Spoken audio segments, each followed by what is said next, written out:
Hi Stan, how you doing this week? I'm glad you came back this week. Mm-hmm. So we're gonna start where we stopped off last week. You were Mm-hmm. telling me some stories when you were a young child Mm-hmm. that happened. Mm-hmm. So you wanna go back and rehash and tell me again so we can start there then with the Um, session. I remember telling you about when I was 6 years old. I was going to school, and when I went to school, I was afraid of my teacher. I was afraid of the other kids, and I went home and I told my mother I was afraid. Mhm. Mhm. And she looked at me and told me I was a big baby. And when she told me that, I felt even more afraid, and I Mhm. felt horrible. Okay. So something happened Mm-hmm. at school and you were afraid to go. You Mm-hmm. said you were afraid of the kids and the teacher. So you went home and you spoke to your mother about it, Mm-hmm. and she called your name, and it made you feel bad. Mm-hmm. Okay, so tell me the other incident that happened, and Uh, what age were you? at that incident, I was 8 years old, and we went to my grandmother's house. Mhm. And we went to my grandmother and grandfather's house. Mhm.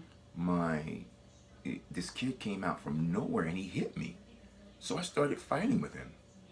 And Mhm. then I remember my mom coming out and Mhm. scolding me and talking to me bad because she said I was a rough too for being a rough kid. And then I told her that the guy started the fight, but she didn't believe me.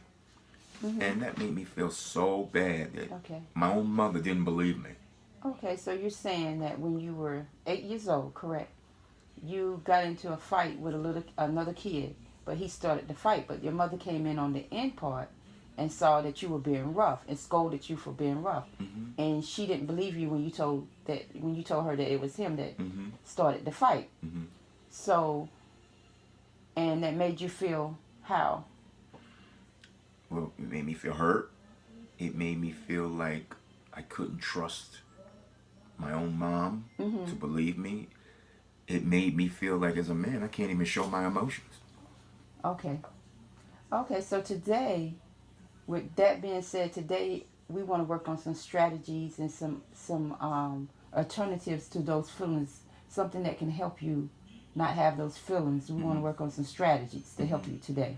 Mm-hmm. So when you have those feelings, um, because you're a wonderful person Thank you. and you do great things, Thank because you told me about some of the great things you've done you. before. Mm-hmm. So even though those things happened to you in your youth, you still hold up. You brought them into your adulthood. Mm-hmm. So today we want to work on give you some pointers, and I'm going to give you some homework. So Mm-hmm. this week you could go, you could possibly talk to someone that you relax with. You have people in your life that you can feel relaxed with and you Mm-hmm. can feel good around, Mm-hmm. correct? So Correct. you could possibly talk to some of those people, and then you can identify some of the barriers that you have, and some of the situations that are stopping you, where Mm-hmm. you get some understanding and some clarity Mm-hmm. on different situations. Because what you told me when you were a child, you brought it into your adulthood. So let's find a way where you can see yourself as the great, wonderful person that you really are. And that way, this could open up a situation where you can meet someone in your life Mm-hmm. that you can have trusting, lasting, good relationships with. Mm-hmm. So, how does that sound to you? Sounds very good to me. Okay, so we're gonna see what we could do. So that's what we'll do for this week.